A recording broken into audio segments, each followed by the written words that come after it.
السلام عليكم. وعليكم السلام ورحمة الله.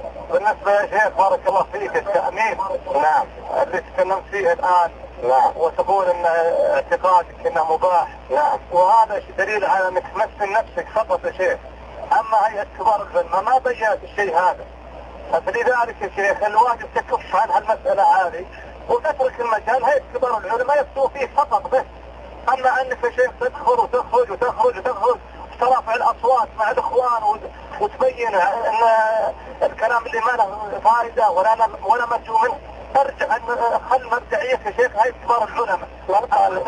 قال ان الشخص اللي كلمك الان تقول انه جاهل وانه هو الشيخ نفسه اللي تكلم معك يؤنبك وكذا، فحلو المرجعيه هيئة كبار العلماء. اولا اباحك هيئة كبار العلماء ذيك اللحظه تمثل نفسك خلاص انتهى.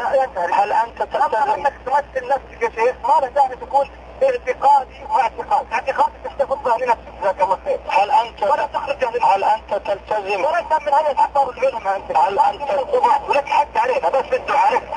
هل انت تقول لك الصواب؟ هل انت تلتزم الامنية الثانية يا شيخ انك تخرج من هذه الصلاة التي من الخبز والدفائف وانها تصير مشكلة؟